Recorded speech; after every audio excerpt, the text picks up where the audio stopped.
Apa kabarnya hari ini? Luar biasa hebat, amin. Allah kita itu dahsyat dan luar biasa. Allah yang selalu memperhatikan kita. Haleluya. Pagi hari ini kita datang menyembah Dia. Kita memuliakan Dia. Allah yang dahsyat dan luar biasa. Roh Kudus yang selalu hidup. Dia yang memenuhi kita. Dia yang mengurapi kita. Sebab itu pagi hari ini, mari kita datang dengan kerinduan kita. Datang dengan segenap hati kita. Memberikan penyembahan yang terbaik buat Dia. Thank you Lord Jesus.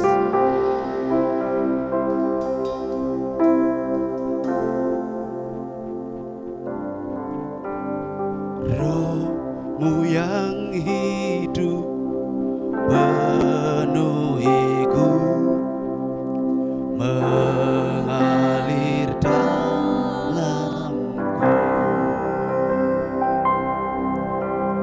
Jiwaku tenang bersamamu dalam naunganmu. Ku buka hati untuk jambahanmu, berserah penuh di hadiratmu. Kau ambil alih seluruh hidupku di altarmu, menyembah.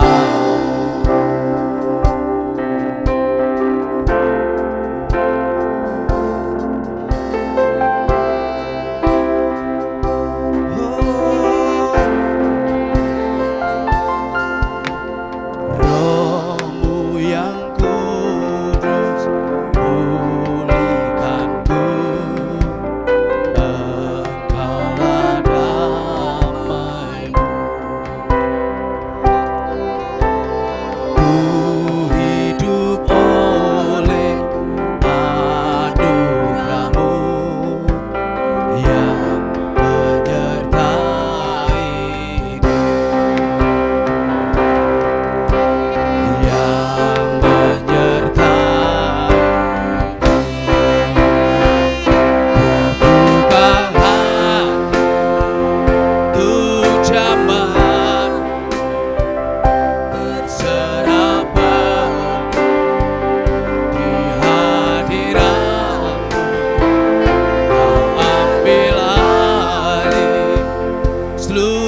kuasamu ya Roh. Terima kasih.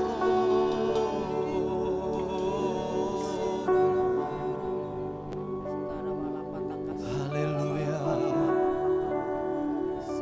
Haleluya. Haleluya.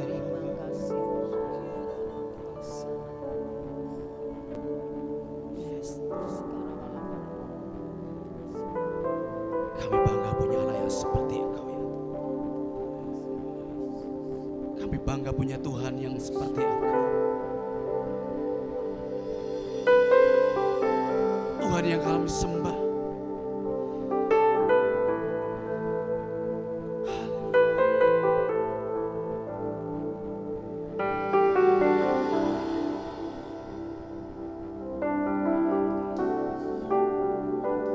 Thank you Lord Jesus.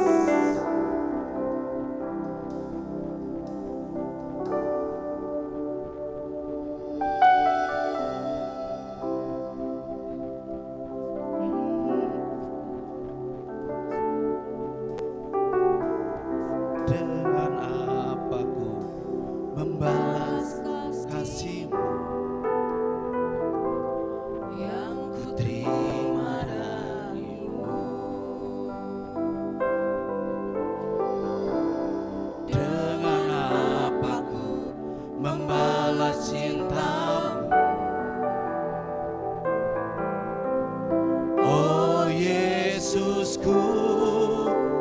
Ku mau selalu bersyukur, selalu bersyukur.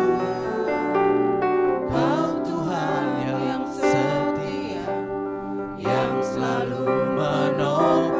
Ku mau selalu bersyukur, selalu bersyukur.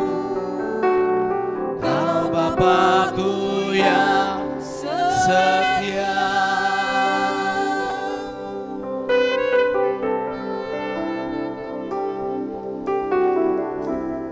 Dengan apa ku membalas kasih-Mu yang ku terima dari-Mu. Dengan apa ku membalas cinta-Mu, oh Yesusku. Ku mau selalu bersyukur, selalu bersyukur. Kau Tuhan yang setia, yang selalu menopang. Ku mau selalu bersyukur, selalu bersyukur. Kau Bapakku yang ku mau selalu bersyukur, selalu bersyukur. Kau Tuhan yang setia, yang selalu menopang.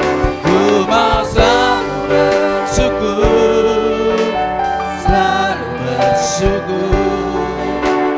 Kau Bapakku yang setia.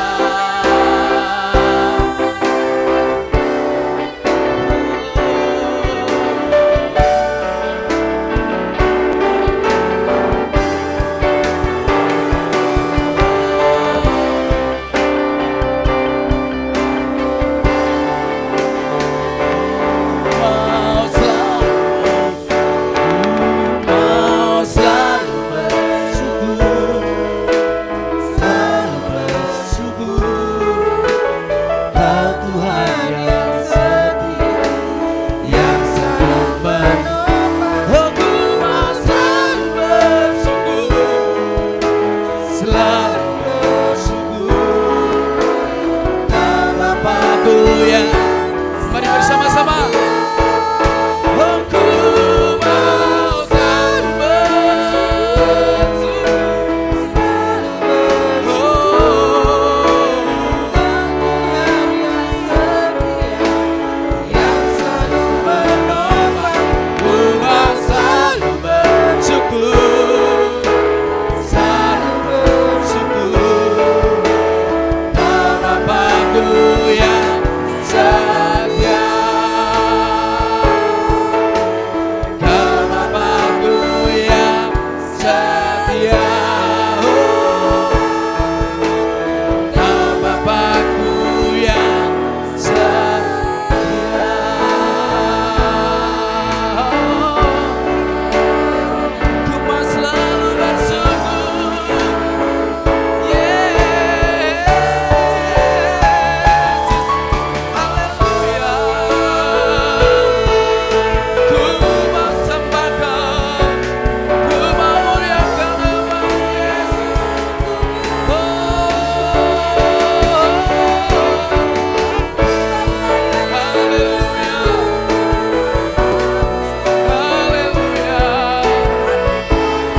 Haleluya.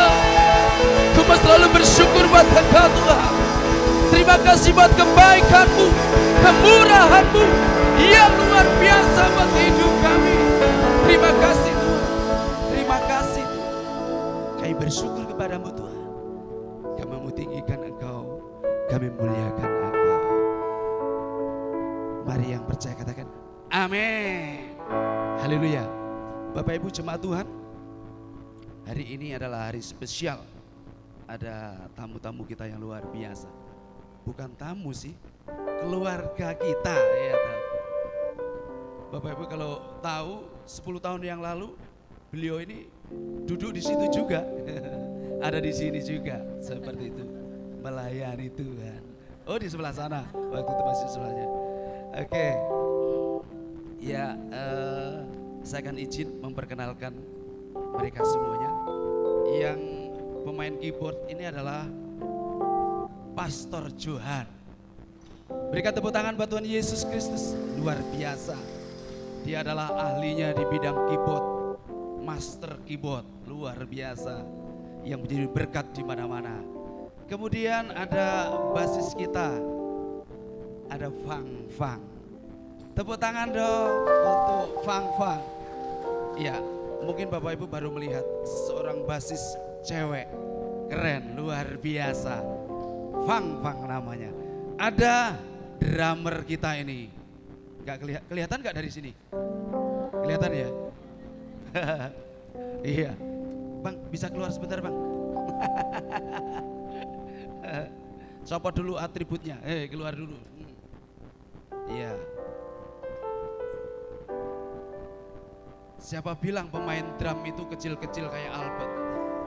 Ternyata pemain drum kita tambun. Inilah Mr. Sony, ya luar biasa. Oke, dan ada satu lagi tim beliau. Ada Bapak Anton, silakan Bapak Anton. Dia seorang manajer, dia drummer juga, dia seorang pengusaha luar biasa, Tuhan berkati. Nah hari ini juga ini nggak usah diperkenalkan ya, ini sudah kawaan ya. Itu ada Benaya dan Moses yang luar biasa. Hari ini tentunya akan memberkati kita semuanya, amin. Bapak Ibu siap terima berkat Tuhan? Coba lambaikan tanganmu dan berikan sorak-sorai yang meriah. Haleluya. Mari kita bangkit berdiri bersama-sama.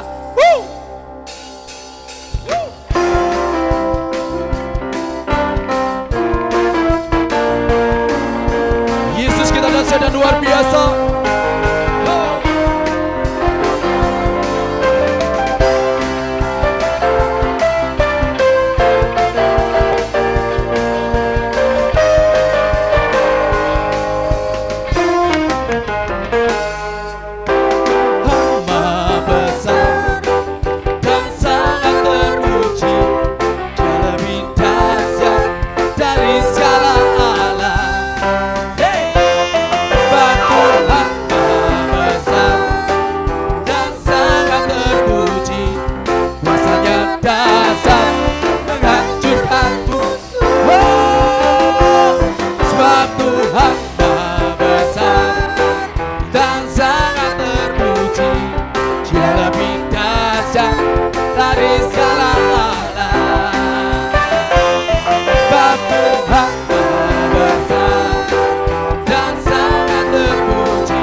Kita semuanya baik.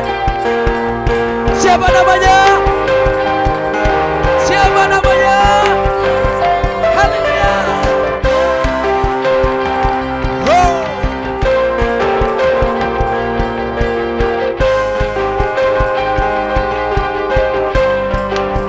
Sama-sama. Ceritakanlah kemuliaan-Nya di antara segala bangsa.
Dia besar buat kita semua ya. Dahsyat dari segala alam.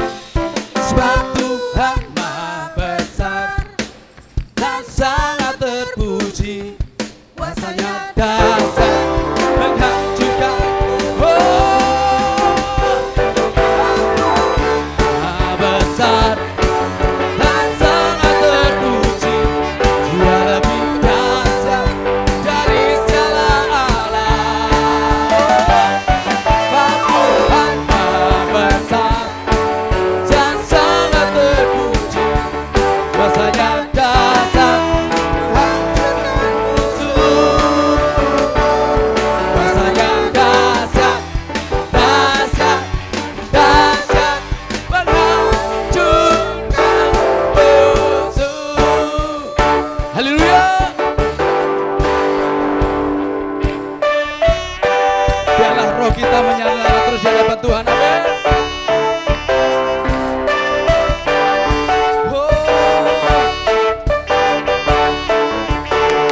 Biarlah rohmu menyala-nyala melayanilah Tuhan.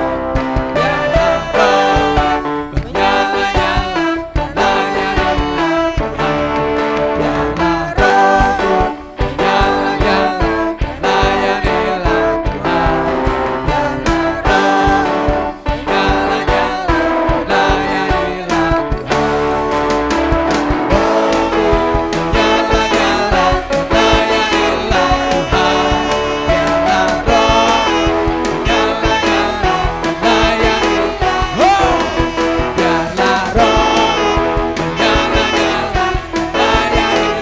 Tuhan.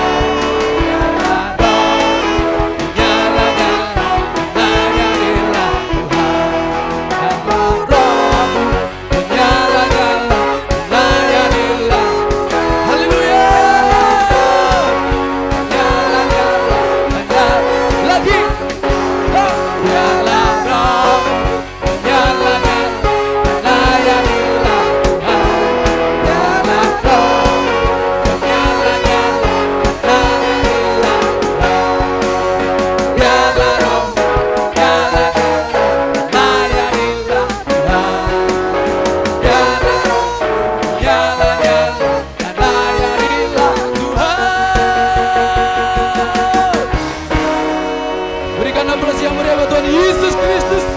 Allah kita luar biasa.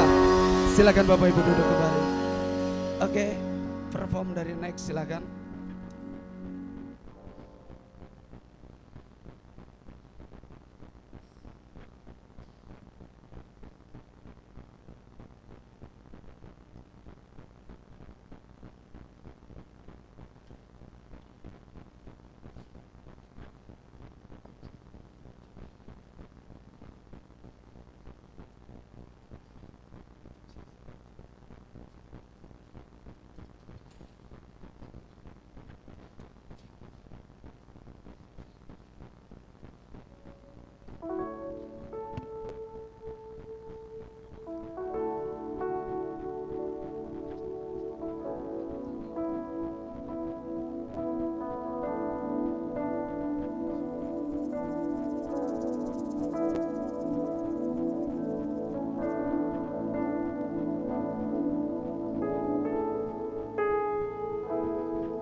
sekali lagi berikan tepuk tangan buat Tuhan Yesus Kristus.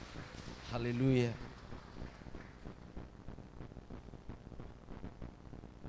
Mari kita lebih lagi dalam hadirat Tuhan.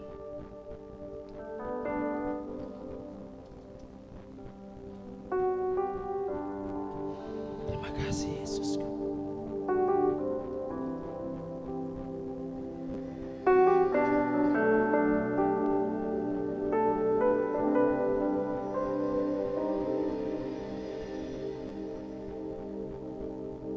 Ku hidup karena percaya Kau yang berjanji setia, pengharapanku selalu ada di dalam-Mu. Ku tidak akan menyerah meski dalam kesesakan. Seluruh hidupku dalam genggaman-Mu.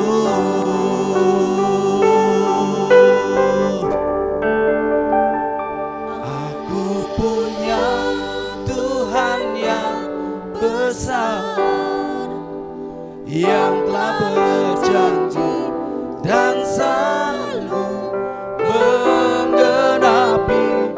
Imanku tersepakat, percaya kuasa-Nya.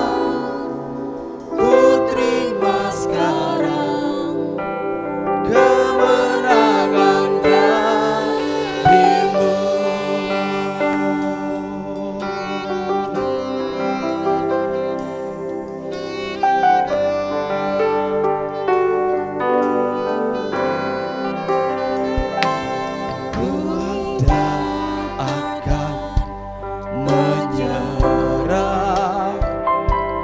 Meski dalam kesesakan,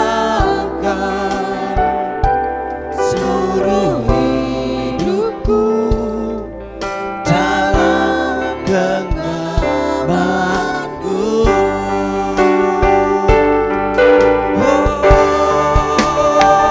Aku punya Tuhan yang besar, yang telah berjanji dan sanggup menggenapi. Imanku bersepakat, percaya kuasa-Nya. Ku terima sekarang kemenangan darimu.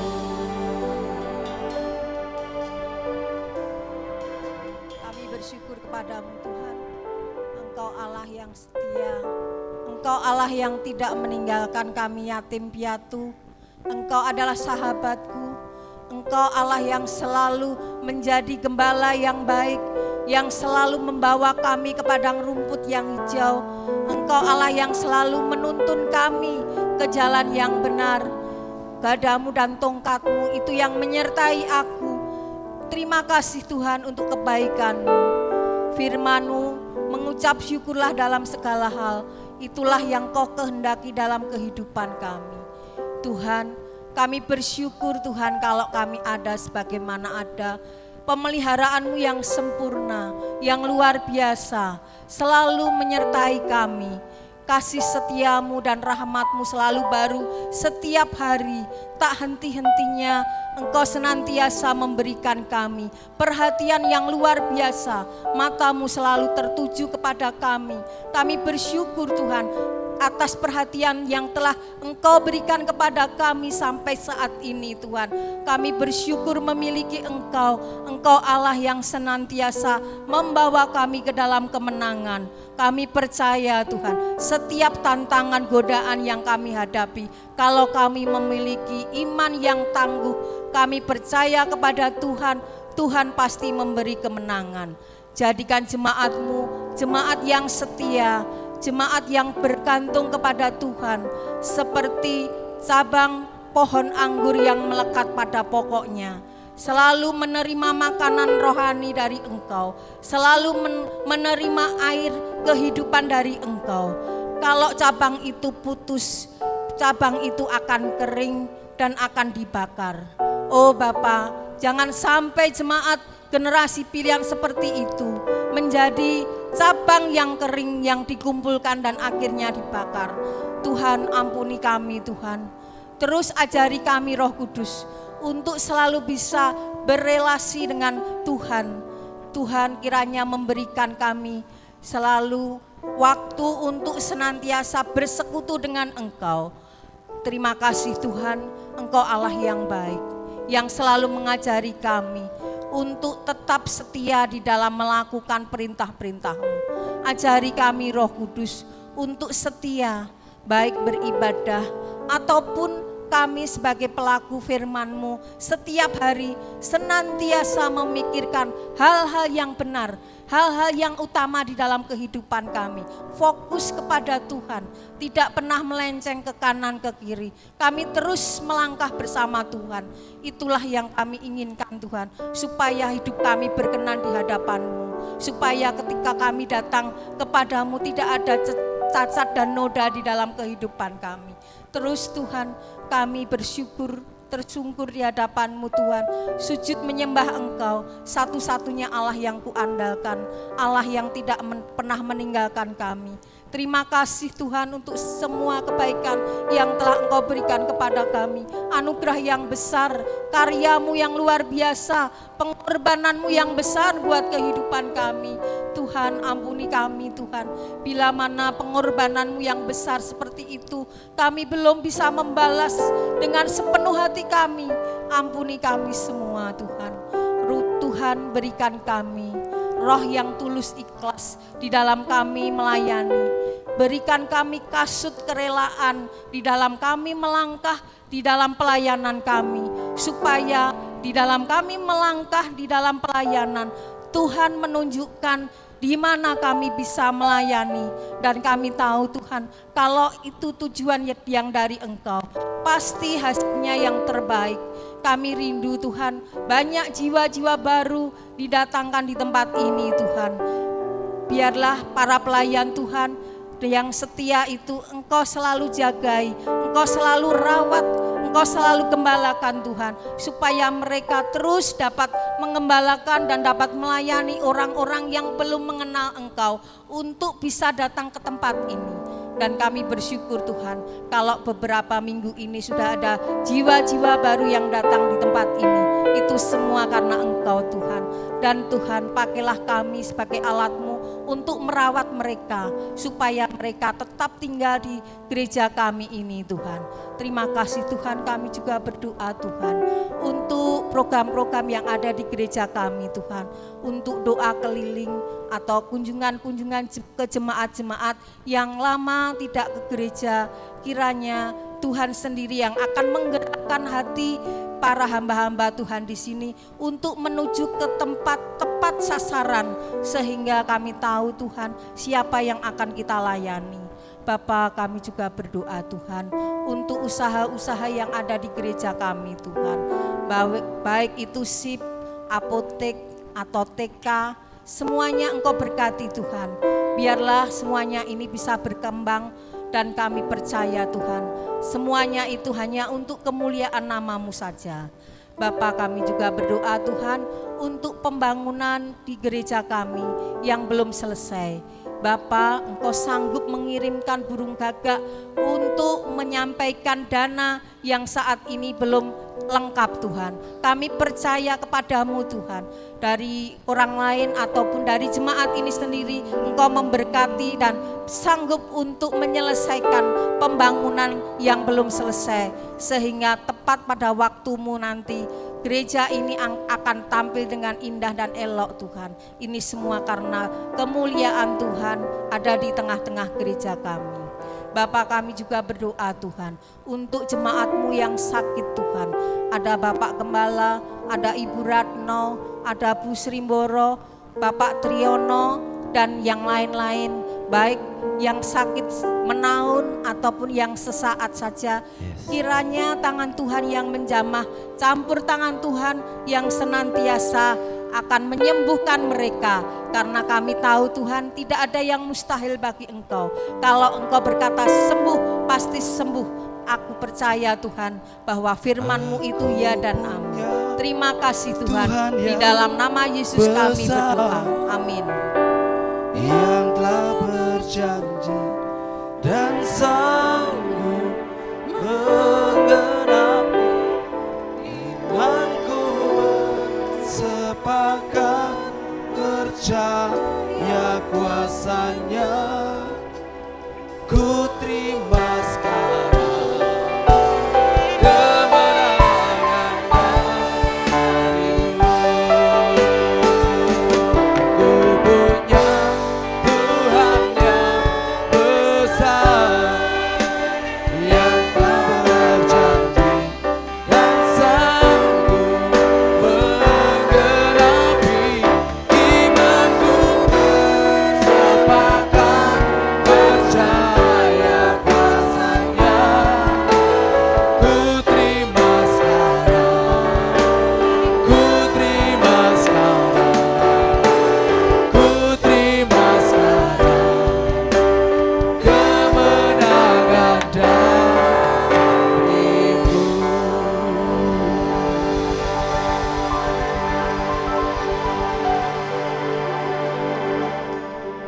Menghormati firman Tuhan, mari kita berdiri bersama-sama. Tuhan, kami bersyukur panjang minggu Tuhan telah memberkati hidup kami, dan kami merayakan kebaikan-Mu dalam ibadah raya ini. Segala kemuliaan hormat kami kembalikan kepada Tuhan yang telah menjawab doa-doa kami. Ada banyak orang tidak bisa bersuka cita hari ini karena mereka dirundung malang, tetapi Tuhan memberkati kami. Kami boleh bertemu satu sama lain dan menyenangkan hati Tuhan. Sekali lagi kami kembalikan segala puji hormat bagi Tuhan. Maka bekalilah juga kehidupan rohani kami dengan kebenaran firman-Mu. Sembuhkan yang sakit, kuatkan yang lemah, hibur yang susah, dan beri jalan keluar atas setiap persoalan hidup kami. Dalam nama Yesus, haleluya, amin. Silakan duduk Bapak Ibu Saudara sekalian. Shalom. Saya ucapkan terima kasih untuk kesempatan yang diberikan kepada saya oleh Bapak Gembala kita. Saya kalau ke Solo ini seringkali ditanya teman, kok mesti ke generasi pilihan? Pun kadang saya nginap di sini, ya. Saya bilang itu generasi pilihan itu keluarga saya bilang. Ya, seringkali teman-teman saya, karena saya dulu sekolah di Inteos di Solo ini, jadi saya dengan anak-anak ayah saya itu produk dari Solo semua. Intelektualnya dibentuk di sini, spiritualitasnya juga dibentuk di sini. Ya, ada dari Torsina, adik saya yang paling bungsu itu usia, dan sekarang anak saya Abraham juga prakteknya juga di generasi pilihan, ya. Jadi ada 8 kami bersaudara, 5 orang menjadi pendeta. Ya, dan itu kerinduan bapak saya dulu. Ya, saya perkenalkan diri saya, nama saya Pendeta Jekowi Silitonga, jangan salah ucap, bukan Jokowi, Jekowi. Karena nama ini diimport dari Australia dulu, waktu Pendeta Jekowi dari Australia khotbah di kampung saya, dia pulang, saya lahir pada waktu dia KKR. Jadi nama itu dilekatkan ke saya dan semua jemaat berdoa supaya jadi hamba Tuhan. Beneran saya jadi hamba Tuhan. Saya menggembalakan di GBS Kristus Pengharapan di Kota Medan, merintis dari nol, saudara-saudara. Saya dulu sekolah di sini, pulang kampung membantu bapak saya, setelah itu saya merintis di Kota Medan karena dulu GBS di Medan itu cuma 1. Jadi sekarang GBS di Kota Medan itu udah 5 lebih. 5 atau berapa itu, mungkin sudah 7, ada perintisan-perintisan lagi. Kita doakan saudara-saudara. Ya, mari kita buka firman Tuhan hari ini dari Mazmur pasal 24. Tema yang diberikan kepada saya sesuai dengan tahun bulan-bulan dalam gereja. Sekarang ini kalau dalam gereja aliran Lutheran itu bulan minggu-minggu Advent, ya, penantian. Karena Desember masuk Natal, saudara-saudara. Nah, saya mau mengajak kita melihat bagaimana seharusnya kita menantikan berkat Tuhan. Sama seperti warning yang Tuhan beri kepada orang Yahudi pada zaman dahulu. Karena Mesias akan datang, maka siapkan dirimu. Tuhan itu memakai nabi-nabi itu bernubuat ratusan tahun loh. Ya, ratusan tahun Tuhan udah bilang, Mesias akan datang, juru selamat akan datang, Raja damai akan datang. Dinubuatkan berulang-ulang. Bahkan ada proto-evangelion namanya itu, Injil yang tertua dari Kejadian 1 ayat 15, itu sudah dinubuatkan bahwa Mesias keturunan perempuan akan meremukkan kepala si ular.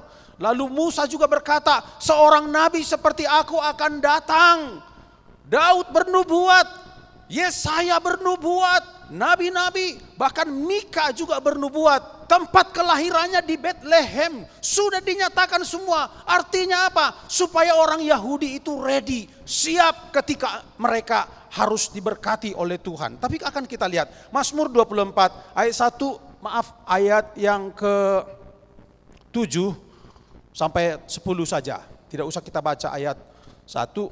Saya bawa Alkitab buku karena terjemahan baru 2, belum ada edisi elektroniknya. Ya, jadi saya akan baca untuk kita. Mazmur 24 ayat 7 sampai ayat 10. Angkatlah kepalamu, hai pintu-pintu gerbang, dan terangkatlah kamu, hai pintu-pintu yang berabad-abad, supaya masuk Raja kemuliaan. Siapakah Raja kemuliaan itu? Tuhan gagah dan perkasa, Tuhan perkasa dalam peperangan. Angkatlah kepalamu, hai pintu-pintu gerbang, dan terangkatlah kamu, hai pintu-pintu yang berabad-abad, supaya masuk Raja kemuliaan. Siapakah dia Raja kemuliaan itu? Tuhan semesta alam, dialah Raja kemuliaan itu. Saudara, kalau baca ini, dalam pasal ini sampai 2 kali diulang, angkatlah kepalamu, supaya masuk Raja kemuliaan. Kalau kita belajar Alkitab, sampai 2 kali diulang, 2-3 kali diulang, itu berarti pernyataan itu serius, sangat serius dan penting untuk diperhatikan. Nah, saudara, ada banyak orang mengharapkan berkat, namun ketika berkat itu tiba, mereka tidak siap diberkati. Bahkan berdosa karena berkat. Tanya sama sebelah, kamu pernah berdosa gara-gara berkat? Udah diberkati malah bikin dosa gara-gara berkatnya. Ketika doanya dijawab Tuhan, berdosa. Ya, ini dosanya gimana itu ya? Mengapa? Pertama, karena mentalitas mereka yang rusak.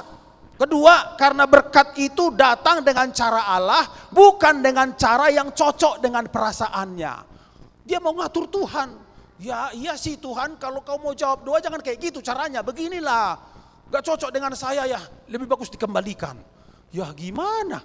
Ya. Lalu yang ketiga, mereka tidak tahu tujuan berkat itu diberikan sehingga menyalahgunakan berkat.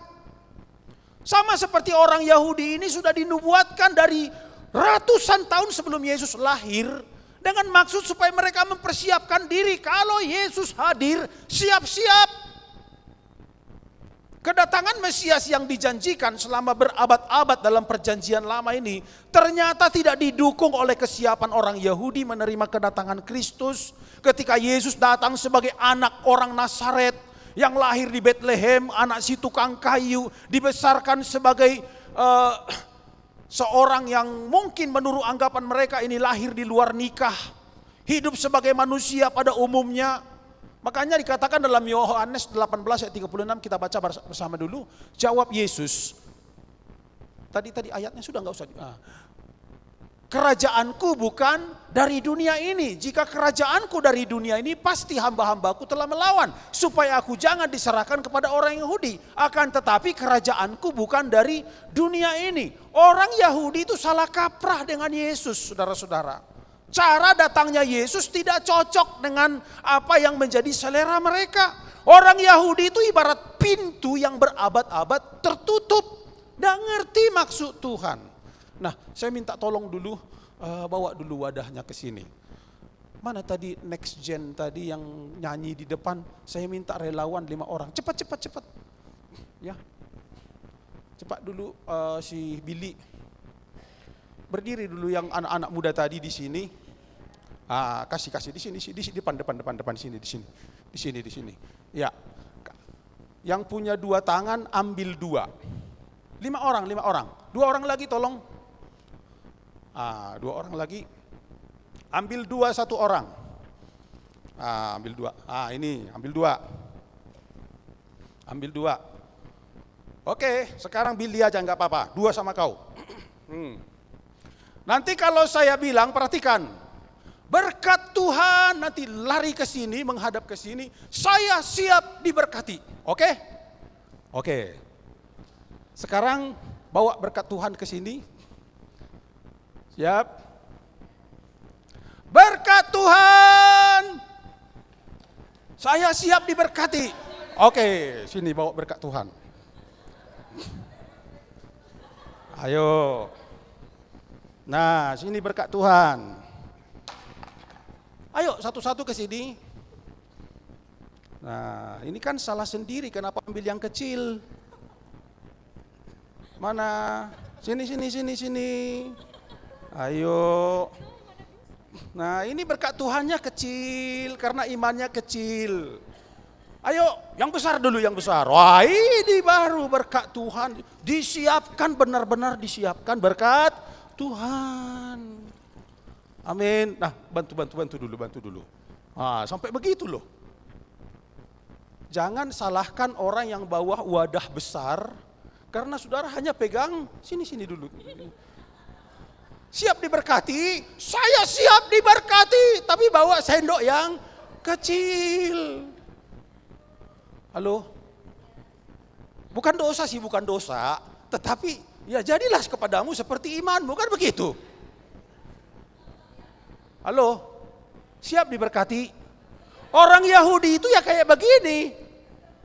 Mesias akan datang, juru selamat akan datang. Nah ini paling parah ini. Dia tidak tahu bahwa kami akan bagi berkat Tuhan, dia aja bawa. Apalagi bawa ini. Bagaimana? Sudah saringan bolong lagi. Ya, yang benar ini kayak begini, siap-siap. Bila perlu bawa drum atau ember, kan begitu. Ayo segala kekembalikan. Terima kasih ya, kasih aplaus untuk mereka.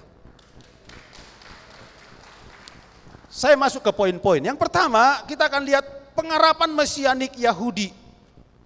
Bagaimana orang Yahudi mengharapkan Mesias dan apa sebetulnya misi yang ada di hati Tuhan.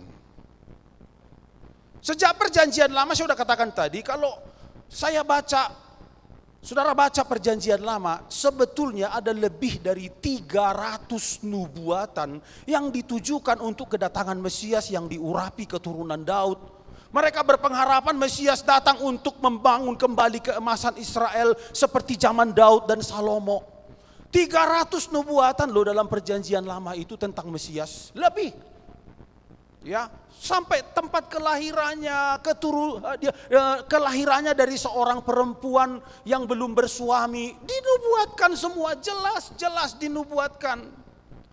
Para nabi perjanjian lama bernubuat tentang kedatangan Mesias dari kelahiran dari seorang perawan, tempat kelahirannya di Bethlehem, lahir dari suku Yehuda, kehidupan Yesus, pelayanan Yesus, kematian Yesus sampai kebangkitannya hingga kenaikannya ke sorga. Semua sudah dinubuatkan. Orang Yahudi berpikir Mesias itu adalah proklamator. Tetapi Bapa di sorga mengutus anaknya sebagai juru selamat. Kan beda. Proklamator yaitu gambar di uang 100.000. Ya kan? Juru selamat. Masa cuma sekedar proklamator? Saudara-saudara mengharapkan sesuatu jangan sekedar. Amin. Ya. Bapa di sorga mengutus Yesus itu jadi juru selamat, bukan sekedar proklamator. Karena pada waktu itu orang Yahudi memang dijajah sama orang Romawi.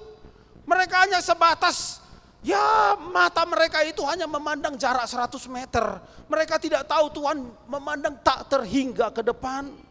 Saudara-saudara, orang Yahudi zaman Tuhan Yesus itu mengharapkan Mesias membebaskan mereka dari penjajahan. Rupanya Yesus datang dengan cara yang berbeda dengan ekspektasi mereka. Sehingga mereka menolak Yesus. Karena pengharapan yang mereka miliki itu Beda. Ini yang kedua, penolakan terhadap Mesias. Ya, kalau pemberian saudara ditolak rasanya gimana? Dalam filosofi orang Batak, saya orang Batak kebetulan, dibilang begini, rasanya sakit kalau kita balik dari rumah seseorang ketika kita meminta tidak diberi. Itu sakit. Saya minta tidak diberi, sakit. Tapi jauh lebih sakit kalau saya pergi membawa sesuatu ke rumah seseorang tidak diterima. Betul tidak kira-kira? Saudara antar berkat ke rumah seseorang, bawa sembako, sembakonya ditendang-tendang, bawa pulang itu. Rasanya gimana? Sakitnya tuh di sini. Beberapa waktu yang lalu saya melayani satu orang anak muda yang berkelahi sama orang tuanya, lalu di rumah saya tinggal dia. Saya bagusin, saya tolong supaya bertobat. Lalu saya kunjungi orang tuanya. Karena begitu bencinya sama anaknya ini, saya udah bilang, saya mau ke rumah orang tuamu loh, kamu kasih apa? Oh Pak, belilah oleh-oleh begini. Saya bawa makanan oleh-oleh. Begitu saya sampai di rumah itu, kami ngobrol. Dari mana kalian? Wah, begitu kasarnya. Ibu, anak ibu di rumah kami. Siapa suruh rupanya dia ke situ? Suruh pulang. Begini Bu, kita ngomong, kan kita layani. Di rumah pendeta, kadang di gereja, di pastori itu kan segala jenis manusia bisa dilayani, datang begitu. Untuk kita tolong. Saya jelasin. Saudara tahu, itu oleh-oleh yang saya bawa, saya berikan, dilemparkan begitu. Saya hamba Tuhan loh. Saya bilang sama dia, hati-hati Bu. Saya datang sini wakil Tuhan saya. Kau perlakukan begini, saya perbaiki anakmu di rumah saya. Saya begitu, bilang begitu saudara-saudara. Dilemparkan begitu.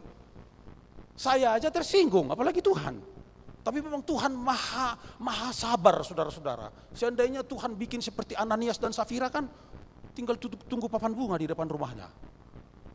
Nah, saudara-saudara, kehadiran Yesus Sang Mesias yang diberikan oleh Allah itu diragukan, dipertanyakan, dikritisi dan akhirnya ditolak sama orang Yahudi. Lukas 20 ayat 1 sampai 18. Kemudian dia ditolak di Nazaret, ditolak di Kapernaum, ditolak di Yerusalem. Sakit enggak ditolak? Cinta aja ditolak, dukun bisa bertindak. Kata orang dunia kan begitu. Ya, ditolak itu sangat tidak enak. Mengapa ditolak? Karena enggak siap mereka diberkati. Cobalah saya renungkan ini dalam saudara. Betapa sakitnya perasaan hati Bapa di sorga yang mengutus anaknya ke dunia tapi ditolak sama orang Yahudi. Dunia ini luas kan? Kalau Tuhan utus harusnya juru selamat itu lahir di Jepang, lahir di Tiongkok atau lahir di kerajaan Sriwijaya. Bisa aja kan Tuhan bikin seperti itu, tapi Tuhan pilih orang Yahudi, tempatnya di Bethlehem, lahirnya di situ. Itu sebetulnya berkat terbesar, tapi mereka nggak nyadar saudara-saudara. Ya, dalam beberapa perumpamaan yang disampaikan oleh Yesus, tersirat bagaimana kaum intelektual bangsa Yahudi itu dikecam karena ketidakpercayaan mereka. Bahkan mereka digambarkan seperti penggarap-penggarap kebun anggur yang membunuh anak dari pemilik anggur itu sendiri. Yesus itu menyindir mereka, kalian semua seperti penggarap-penggarap kebun anggur. Gak menghargai pemilik kebun anggurnya, bahkan anak pemilik anggur itu kalian bunuh dengan maksud supaya kalian menguasai lahan ini. Saudara-saudara, Yesus sendiri, saudara-saudaranya Yesus itu mereka pun menolak, ya. Coba saudara baca Yohanes 7 ayat 3 sampai 5. Maka kata saudara-saudara Yesus kepadanya, berangkatlah dari sini dan pergi ke Yudea. Coba, ini kan di Nazaret. Supaya murid-muridmu juga melihat perbuatan-perbuatan yang kau lakukan. Mereka lihat kok Yesus itu bikin mujizat. Tapi mereka dasar tidak percaya. Sebab tidak seorang pun berbuat sesuatu di tempat tersembunyi jika ia mau diakui di muka umum. Jikalau engkau berbuat hal-hal yang demikian, tampakkanlah dirimu kepada dunia. Sebab, baca bersama, sebab saudara-saudaranya sendiri pun. Coba saudara pulang ke rumah, ya, lalu saudara-saudara di rumah atau orang tua atau keluarga, mau ngapain lagi nih? Kemarin handphone sudah hilang, besok laptop, besok apalagi mau diambilnya ini. Saudara, tidak dipercayai, integritasmu diragukan, rasanya gimana? Ya, Yesus bukan kurang kerjaan di sorga, dia harus turun sebagai manusia hina di dunia, tapi tetap diperlakukan. Saudara-saudaranya pun begini, saudara-saudara. Sampai Yesus bangkit dari kematian, baru mereka sadar dan insyaf, saudara-saudara. Yesus disalibkan karena imam-imam kepala, para pemimpin agama Yahudi tidak percaya Yesus sebagai Mesias. Lukas 22 ayat 67. Mereka serahkan Yesus kepada penjajah Romawi, Gubernur Pontius Pilatus untuk dieksekusi. Karena memang waktu itu mereka di bawah jajahan Romawi dan tidak berhak untuk mengeksekusi atau mencabut nyawa seseorang. Maka mereka serahkan itu kepada pemerintahan Romawi.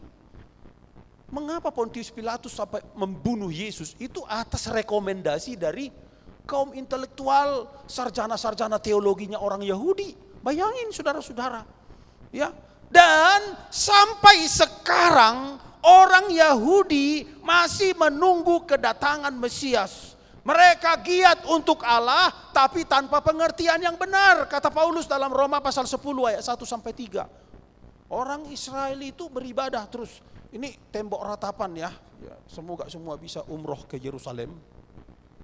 Ini tembok ratapan, ada celah-celah di situ. Biasanya misalnya Pak Gembala mau pergi ke sana, lalu Pak Lukas belum dapat hidayah untuk pergi ke sana, lalu dia tulis pokok doa kepada Tuhannya orang Israel, aku memohon begini,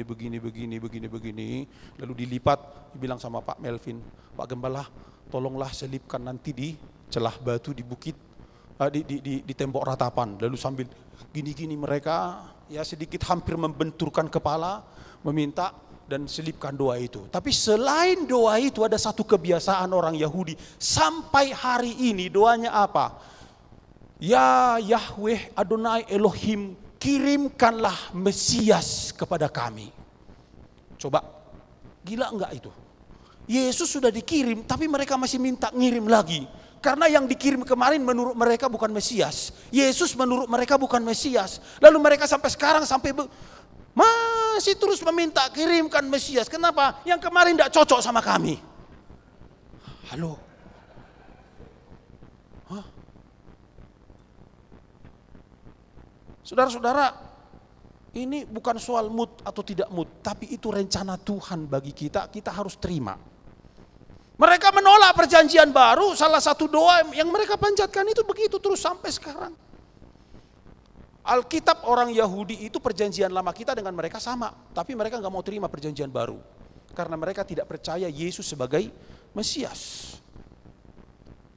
Dan selanjutnya penolakan terhadap Mesias itu juga berlanjut kepada penolakan terhadap pengikut Mesias. Kalau kita baca Kisah Rasul pasal 8 ayat 1b, pada waktu itu mulailah penganiayaan yang hebat terhadap jemaat di Yerusalem. Mereka semua terkecuali rasul-rasul tersebar ke seluruh daerah Yudea dan Samaria. Saudara, kenapa ini bisa terjadi? Karena orang Yahudi menganggap orang Kristen itu wabah, penyakit. Maka mereka penganiayaan itu memuncak terhadap orang-orang percaya dalam Kisah Para Rasul. Dimotori oleh para ulama yang menguasai perjanjian lama tapi tidak mempercayai Yesus. Bahkan saudara tahu bagaimana Rasul Paulus sebelum dia bertobat, namanya Saulus. Semua dengan barisannya itu menganiaya orang-orang Kristen hingga menimbulkan penganiayaan yang hebat, mencerai-beraikan pengikut Kristus, dimulai dengan pembunuhan Stefanus. Semua rasul dan orang-orang percaya pada abad pertama itu mati martir karena penolakan orang-orang Yahudi yang tidak mengerti bahwa Yesuslah Mesias yang diutus untuk menyelamatkan dunia. Saudara lihat sebentar demografi Israel next. Perhatikan ini. Sampai sekarang orang Israel itu berapa persen orang Kristen? Yudaisme itu 70% pengikut agama Yahudi. 29% beragama Islam, itu Arab Israeli. Dan 1% orang Kristen. Sedih enggak? Mereka nggak percaya Yesus juru selamat. Orang Kristen di sana itu justru diejek, tidak disukai. Ya, kalaupun orang Kristen pergi ke sana jadi turis, ya itu profesional hanya bagi mereka pariwisata. Apa yang kita yakini mereka tidak yakini. Bahkan kadang-kadang ada guide orang Yahudi itu pintar bahasa Indonesia karena mereka belajar. Mereka jelaskan bagaimana ini Bukit Golgota ini. Kamu percaya enggak? Enggak. Dia enggak percaya, saudara-saudara. Bayangin saudara-saudara, begitu mengerikannya mereka. Mereka menolak Yesus, bahkan menolak pengikut Yesus. Nah, sekarang mari kita belajar dari kegagalan orang Israel menerima berkat Tuhan. Ketidaksiapan mereka. Tuhan sudah bilang dalam perjanjian lama, angkat kepalamu, hai pintu-pintu gerbang. Saya kadang merenung, angkat kepala, kok pintu diangkat ya? Ya jangan-jangan ini seperti pintu mobil belakang ya. Kalau pintu samping kan bukanya ke samping ini. Kalau pintu mobil belakang angkat ini. Saya bayangkan begini. Kalau misalnya saudara dipanggil ke satu tempat untuk terima berkat. Saya jadi ingat dulu PGI di masa COVID di Medan. Itu dipanggil pemimpin-pemimpin gereja untuk terima sembako untuk dibagi-bagi ke jemaat yang kesulitan makan begitu. Lalu saya waktu itu ketua majelis daerah di Sumatera Utara. Lalu tolong Pak, ada sekian paket untuk GBIS. Oh yes, amin saya bilang. Lalu saya bilang sama jemaat, ayo kita terima. Saya bertanya, berapa paket? Sekian. Wah nggak bisa sepeda motor, becak juga nggak bisa. Mobil. Saudara tahu, saya bawa mobil dengan jemaat ke situ. Kemudian di dekat pintu itu mundurkan. Saya bilang saya buka pintu belakang. Iya kan? Karena kalau saya tidak buka, bagaimana berkat masuk?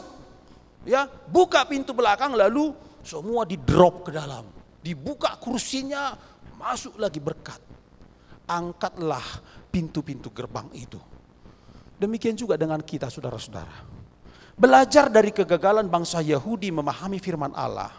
Kegagalan mengidentifikasi Mesias dan akhirnya mereka menolak Yesus. Sekarang kita harus belajar merendahkan hati. Katakan saya harus belajar merendahkan hati. Amin. Allah itu berdaulat membuat caranya sendiri untuk memberkati kita, berdaulat untuk menggenapi firman-Nya dan melakukan kehendaknya, bahkan untuk menjawab doamu. Jadi jangan paksa Tuhan bekerja menurut caramu. Amin. Kalau nggak cocok dengan cara saya, nggak jadi pun tidak apa-apa. Jangan bilang begitu, itu sombong namanya. Tahun 2011 saya ini merintis di kota Medan itu dari tahun 97, udah mulai melayani di mana-mana begitu ya. Jadi saya kontrak 7 rumah, 1 gedung gereja orang, 1 hotel. Jadi kalau 7 rumah udah sempurna lah itu kan. Rumah yang ke-7 saya sewa sekali 2. Saya bobol jadi tempat sekretariat dan pastori begitu. Dan kami rasanya sudah nyaman itu sampai tahun 2011 di situ. Gak ada yang mengganggu, tetangga baik-baik semua. Kita masuk hadirat Tuhan mau teriak 2 semalaman pun gak ada yang ganggu. Karena di sebelahnya tanah kosong. Ya kan? Nah, rupanya Tuhan mengizinkan kami harus terusik. Karena kami terus berdoa, Tuhan berikan tempat ibadah yang lebih bagus. Masih ngontrak saudara-saudara. Cara Tuhan, kami harus diganggu. Itu tanah kosong dibeli sama orang kaya, dibuat jadi pom bensin. Lalu di tembok tinggi. Ya udah, oksigen tidak bisa lagi masuk sama kami. Ditutup semua dengan tembok tinggi. Ya, lalu jemaat bilang sama saya, Pak Gembala, macam mana ini Pak? Ini saya pakai bahasa Medan. Ini kan orang Medan, ntar lagi nanti malam saya udah nyampe di Medan. Ya, jadi gimana rupanya? Udahlah, nggak bener nih, kita cari tempat lah. Kalian nggak mau lagi di sini? Ya, saya sih mau Pak. Pak Gembala juga mungkin mau, tapi jemaat ini Iya, saya di kandang domba pun jadi. Iya, Bapak di kandang domba jadi, tapi domba-domba ini nggak siap juga di kandang domba katanya. Ya, itu pelayan-pelayan bilang begitu sama saya. Akhirnya mereka cari hotel, saudara-saudara. Sejak itulah kami ngontrak hotel 10 tahun. Ya, dari rumah sederhana ke hotel. Coba, Tuhan membuat cara supaya kami naik level dari ngontrak rumah sederhana, ibadahnya di hotel 10 tahun. Jadi kadang-kadang, ya saya sampai sekarang ini belum punya apa-apa, rumah saya belum punya, mobil pun saya belum punya, tapi ngontrak hotel 10 tahun. Jemaat, saya tanya, menurutmu Pak Gembala orang kaya atau orang miskin? Saya bilang. Bingung mereka, saya bilang memang kalian bingung. Tapi saya katakan Pak Gembala orang yang diberkati. Bukan orang kaya, bukan orang miskin, tapi orang diberkati, saya bilang. Ya, saudara-saudara, sampai kami bisa ngontrak itu 10 tahun karena apa? Tuhan mengusik kami dengan cara yang tidak nyaman itu. Dan tahun ke-9, tahun ke-10 diusik lagi kami dari hotel itu, saudara-saudara. Dengan cara manajernya itu pindah-pindah kami ke lantai 5, entar lantai 6, entar lantai 5. Aduh, ini kan kita kan punya Kopassus 5 orang anak muda setiap minggu pagi ngangkat speaker, ngangkat apa semua, ngangkat itu setengah mati. Mulai mereka mengeluh, aduh Pak Gembala ini capek kali Pak, kadang-kadang suka-suka mereka oper sana oper sini. Ya dari lantai 5 ke lantai 6 kebetulan tidak ada liftnya, eskalator tidak ada, harus pikul ini pikul itu. Kalau pikul salib sih lumayan, ini pikul speaker Pak, kata. Tuhan buat cara itu supaya kami bangun gereja. Dan sekarang puji Tuhan gerejanya udah jadi. Ya. Sambil ngontrak hotel 10 tahun, sambil membangun gereja. Saya pun kalau ditanya dari mana berkatnya, bingung juga saya. Kalau ditanya bendahara, entar dulu ya, ngitungnya nanti sampai berapa lama pun nggak tahu lagi dari mana kalkulatornya itu. Tuhan punya cara. Dulu saya pernah berpikir gini, ada seorang gembala, saya jual cincin pernikahan untuk pembangunan gereja, katanya. Dalam hatiku, saya menikah tidak ada cincin pernikahan, saking miskinnya. Nggak ada. Apa mau kujual? Sampai akhirnya Tuhan berikan saya hikmat menulis beberapa judul buku. Sampai sekarang udah 15 judul. Dan itu buku-buku saya dijual sama jemaat, saya jual sama orang. Saya nggak mau kasih proposal, malu saya, minta-minta kasih proposal. Tapi saya kasih buku sama orang, Pak, saya mau memberkati Bapak, ini buku kami. Tapi kalau Bapak mau memberkati pelayanan kami, silahkan, ada nomor rekening di situ untuk pembangunan gereja. Ya, agak manis sedikit caranya kan begitu, tapi nggak minta-minta. Kalau dia nggak ngasih, kami udah memberkati dia dengan buku-buku itu, kan begitu. Ya, dia baca, oh Pak, berapa harga bukunya? Cuma 30.000 Pak. Buku saya itu kadang-kadang harganya mahal sekali. Ada yang ngasih 5 juta, ada yang kasih 1,5 juta, satu buku. Jadi buku paling mahal itu bukunya Pak Jokowi. Itulah cara Tuhan. Jadi Allah berdaulat membuat caranya untuk menggenapi firman-Nya, untuk menjawab doa kita. Jadi jangan paksa Tuhan bekerja menurut cara kita. Setiap orang yang ingin menerima janji berkat harus belajar mengenal Tuhan dan memahami cara Tuhan bekerja serta merendahkan hati menerima cara Tuhan menggenapi firman-Nya, sebab cara Tuhan pasti lebih bagus. Betul enggak? Tanya sama sebelah, udah ngalamin belum? Ya. Kita berpikir berkat Tuhan datangnya dari Sragen, datangnya dari Kartosuro. Loh kok dari Kartosuro Tuhan? Aku kan berharap dari Sragen. Ya suka Tuhan. Jangan cuma nyanyi suka-sukamu Tuhan katanya. Tapi waktu Tuhan bikin suka-sukanya, kita komplain. Saudara-saudara, sekali lagi warning, jangan pernah berdosa seperti orang Yahudi karena berkat Tuhan. Apalagi karena ketidaksiapan kita menerima berkat Tuhan. Saya pikir terinspirasi dengan orang yang bawa sendok tadi. Sama bawa saringan yang bolong itu. Siap diberkati, ya siap. Ya, pulang dengan tangan hampa. Mana bisa menampung berkat Tuhan. Amin. Siapkan imanmu, siapkan kapasitas hidupmu untuk saudara diberkati oleh Tuhan. Supaya Tuhan jawab doa-doa kita dengan caranya. Jangan kaget saudara-saudara. Saya dulu kesulitan kamar yang saya sewa, rumah yang saya sewa itu, kamar kami itu nggak ada jendela, tapi nggak ada AC. Saudara tahu, nggak mungkin kumpul kolekte supaya bikin pasang AC di kamar Pak Gembala. Rasanya gimana kalau Gembala kumpul kolekte yuk pasang AC di kamar Pak Gembala. Rasanya gimana gitu ya. Tapi Tuhan buat cara. Sepeda motor saya diambil maling. Aneh ya, caranya aneh. Sepeda motor saya diambil maling. Lalu jemaat, itu sepeda motor saya masih 7 bulan, belum setahun, masih baru. Ya. Jemaat datang, ya kasihan Pak Gembala, ayo kumpul-kumpul berkat katanya. Mereka kumpul berkat 4 juta. Ya, kumpul berkat 4 juta. Pak Gembala, sepeda motormu itu mungkin 20 juta lebih, tetapi kami hanya bisa ngasih ini katanya. Aduh, gak usah lah saya bilang, gak cukup. Ya tapi ini Pak ikhlas Pak, tolong diterima. Ya udah, ya terima. Dalam hatiku, kapan lagi 16 juta lagi kumpul. Ya, saudara-saudara, waktu saya ngawas ujian mahasiswa saya, seseorang bilang sama saya mau bantu kau beli sepeda motormu. Berapa sepeda motormu? Saya katakan sekian. Saudara tahu, dalam jumlah itu dia kimpul.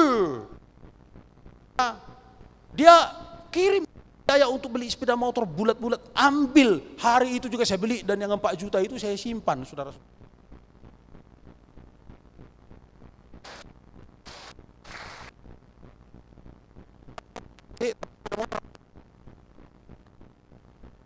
Waktu hilang itu nangis saya Bapak Ibu. Sudah rumah gak punya AC, panasnya minta ampun, sepeda motor hilang lagi. Tapi kadang-kadang cara Tuhan itu tak terduga, saudara-saudara. Ini udah begini baru saya ngomong, kalau dulu gak bisa ngomong saya, sakit. Saya minta pemain musik dengan singers bisa maju ke depan. Diingat, jalan Tuhan tidak pernah terselami, tidak pernah terduga. Dia lebih tahu bagaimana cara memberkati kita. Maka lebih baik kita menerima dengan syukur segala cara Tuhan. Karena kalau jalannya pasti terbaik untuk kita. Dan kita berdoa supaya kita jangan seperti pintu gerbang yang tertutup itu. Seperti orang Yahudi. Dan saya ingin ajak baca ayat yang terakhir tadi. Ini saudara, mari baca. Lukas 19:42 sampai 44. Katanya, wahai betapa baiknya jika pada hari ini juga engkau mengerti apa yang perlu untuk damai sejahteramu. Tetapi sekarang hal itu tersembunyi bagi matamu. Sebab akan datang harinya bahwa musuhmu akan mengelilingi engkau dengan kubu, lalu mengepung engkau dan menghimpit engkau dari segala jurusan. Dan mereka akan membinasakan engkau beserta pendudukmu, dan pada tembokmu mereka tidak akan membiarkan satu batu pun tinggal terletak di atas batu yang lain. Karena engkau tidak mengetahui saat bila mana Allah melawat engkau. Karena orang Yahudi gak ngerti ketika Tuhan datang, mereka tidak buka pintu gerbang itu. Maka Tuhan berkata, karena engkau tidak ngerti caraku bekerja, yang datang itu masalah nanti. Habislah itu saudara-saudara. 70 tahun kemudian, 40 tahun kemudian, tahun 70 Masehi, Jenderal Titus menginvasi Yerusalem. 600.000 mayat dikeluarkan dari Yerusalem. Orang-orang Yahudi sejak itu mereka tercerai-berai ke seluruh dunia. Sampai tahun 1700-an baru datang gerakan Zionisme masuk ke sana. Bayangin 1700 tahun tanah Palestina, tanah Kanaan itu kosong. Karena apa? Orang Yahudi nggak ngerti rencana Tuhan. Kalau kita tidak siap diberkati, maka yang datang bukan berkat, tapi pukulan, saudara-saudara. Mari kita nyanyikan pujian ini. Kau selalu punya cara untuk menolongku. Kau selalu punya jalan keajaibanku. Kau dahsyat dalam segala perbuatanmu, dan ku tenang di dalam caramu. Takkan ragu Tuhan. Takkan ku ragu Tuhan, janji-Mu yang menghidupkanku, hanya padamu Tuhan. Ku berseru, dan mataku tertuju padamu. Kau selalu punya cara untuk menolongku. Kau selalu punya jalan keajaibanku. Kau dahsyat dalam segala perbuatan, dan ku tenang di dalam. Kau selalu punya cara. Kau selalu. Mari kita berdiri bersama-sama menyembah Tuhan. Agungkan Tuhan dengan segenap hatimu. Kau selalu punya jalan keajaibanku. Kau dahsyat dalam segala perbuatan, dan ku tenang di dalam jalan. Dan ku tenang. Dan ku tenang di dalam Sekali lagi katakan, dan ku tenang. dan ku tenang di dalam caramu. Mari muliakan sembah Tuhan. Haleluya, haleluya. Haleluya.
Selanjutnya saya serahkan kepada Bapak Gembala.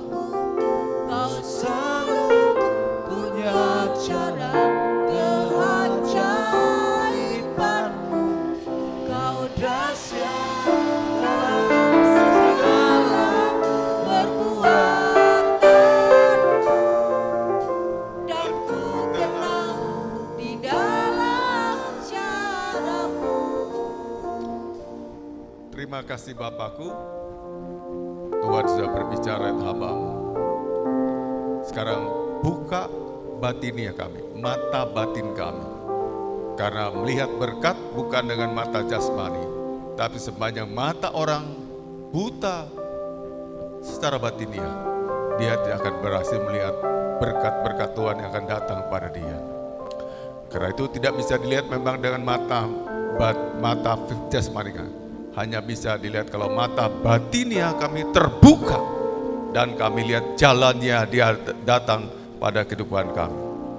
Jadikan kami seperti banyak orang yang diberkati. Hamba-hamba Allah diberkati. Dia tahu ketika berkat itu datang pada dia karena mata batinnya terbuka. Sekarang bukalah mata batin kami semua jemaat Tuhan. Dalam nama Yesus, yang dibutakan, tertutup selama bertahun-tahun. Bahkan sejak kami lahir dan kami dibutakan dan tidak bisa melihat, sekarang terbukalah dalam nama Yesus dan kau dapat melihat berkat itu datang padamu dan batinmu akan menyambut berkat-berkat Tuhan. Demikian juga buat hambamu Pak Ceko yang sudah Tuhan pakai untuk memberkati kami semua. Sebentar apabila beliau kembali pulang ke Medan dengan pesawat terbang, kami doakan supaya perjalanannya diberkati Tuhan, dijaga Tuhan, dilindungi Tuhan, sampai tiba di rumah tidak kurang sesuatu apapun, bertemu dengan keluarga. Dan Tuhan juga terus berkati beliau juga. Apa yang dirindukannya, gereja yang masih dalam pembangunan, Tuhan buat selesai semuanya pada waktu Tuhan. Semua kebutuhannya, pelayanannya, keluarganya diberkat Tuhan. Juga anak-anaknya, keluarga juga Tuhan jadikan penurut firman Tuhan. Mereka jadi orang-orang yang menjalankan firman Tuhan. Dan kami bersuka cita semua menerima berkat Tuhan pagi ini.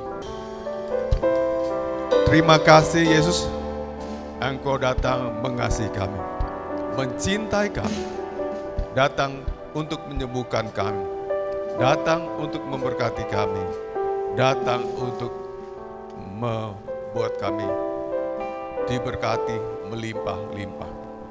Terima kasih untuk hadir-Mu dalam hidup kami. Berkati terus anak-anak Tuhan. Dan kami percaya sama Yesus ada dalam diri kami. Dialah jadi magnet yang membawa segala berkat-berkat datang ke arah kami.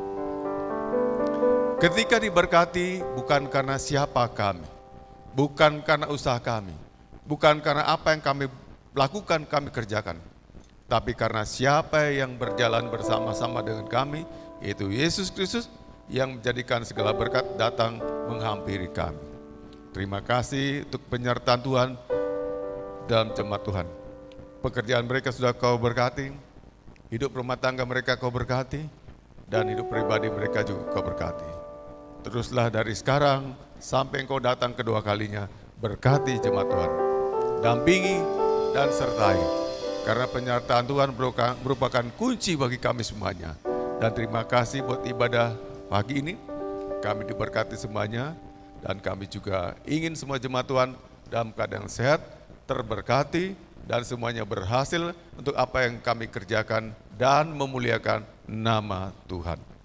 Terima kasih buat abdi-abdimu, pelayan-pelayanmu yang sudah membagi berkat, para pemusik, singer leader, juga multimedia, soundman, sudah Tuhan berkati juga mereka. Tuhan berkati juga hamba-Mu Pak Ceko yang sudah membagi berkat juga. Tuhan berkati hidupnya, rumah tangganya, Kau berkati juga pelayanannya. Tuhan berkati juga para pembina anak yang melayani sekolah minggu pagi ini juga Kau berkati. Dan sebentar kami akan berikan persembahan kami. Bapak Ibu, angkatlah persembahanmu yang memberikan lewat amplop persembahan atau QRIS, angkat dengan tangan kanan. Bapa, di tangan kami persembahan kami.